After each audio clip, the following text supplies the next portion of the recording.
Hi, I'm Jesse. Let's have our devotion. We're in Acts chapter 21, beginning in verse 30.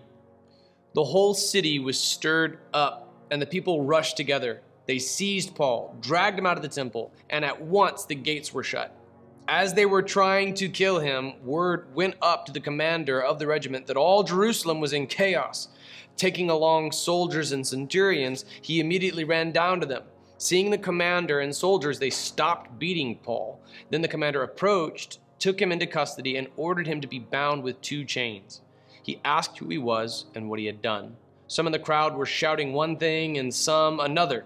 Does that sound like the media or social media today? Since he was not able to get reliable information, not fake news, it even existed in the Bible. Because of the uproar, he ordered him to be taken into the barracks.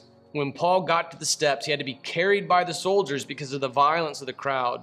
For the mass of people followed, yelling, "Get rid of him!" Wow.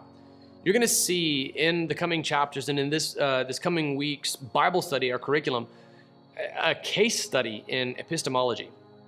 What they faced is something that we face today, this inability to be able to discern what's true and what's not.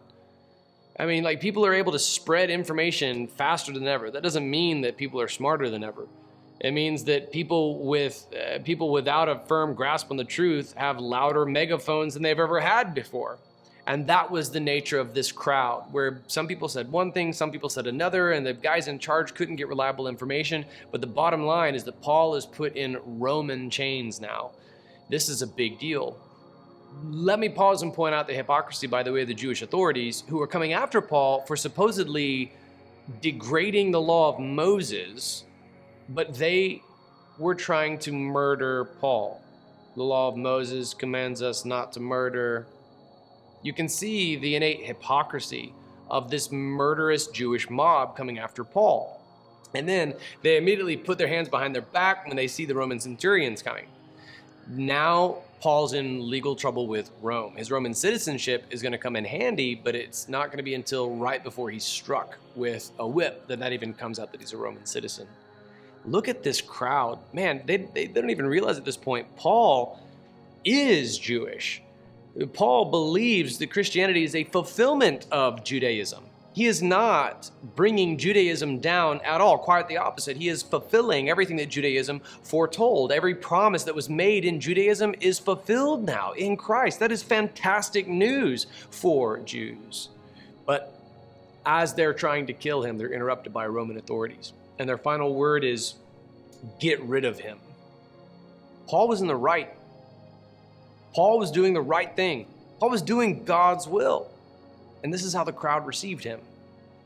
Here's the tough news about today's devotion. If you're never willing to face rejection for the cause of the gospel, you're not yet ready to be a catalyst for revival. It's a sheer numbers game. Not everybody's going to be saved. Narrow is the gate. Few find it. That means the majority of the crowd's going to be against you. And they're not going to be fair to you. They're going to falsely accuse you. They're going to come up with all sorts of names to call you. And when you suffer for this, you are sharing in the sufferings of Christ. And that is an honor. But if you are unwilling to have even a thumbs down on your YouTube video, or an angry emoji on your Facebook post, or an awkward moment by the coffee cooler, you're not ready to be a catalyst for revival. This has been happening to Christians since the very birth of the church. Just ask Paul. They said of Paul, "Get rid of him." Paul would endure, and you're going to see as we continue in our devotions and our sermon and our curriculum through this book that he keeps his composure, he keeps his cool, and he continues to profess Christ, and it's remarkable. You and I, we need to be willing to withstand verbal rejection at the hands of the crowd who doesn't know what they're talking about anyway. Of Paul, they said, "Get rid of him." Of what will they say of you and I? We need to be at a point at which we care more about God's opinion of us than we do about the crowds. I'm preaching to myself when I say that, man. We need to care more what God thinks of us than we do what the crowd does. I'm Jesse Campbell. Hope this has blessed you. I'll see you tomorrow. Be sure to go to jessecampbellministries.com, or if you're a member of the Redemption Church, redemptionwashington.com, and look at our group curriculum, because it works with these devotions and our sermons to go verse by verse through the book. I'll see you tomorrow.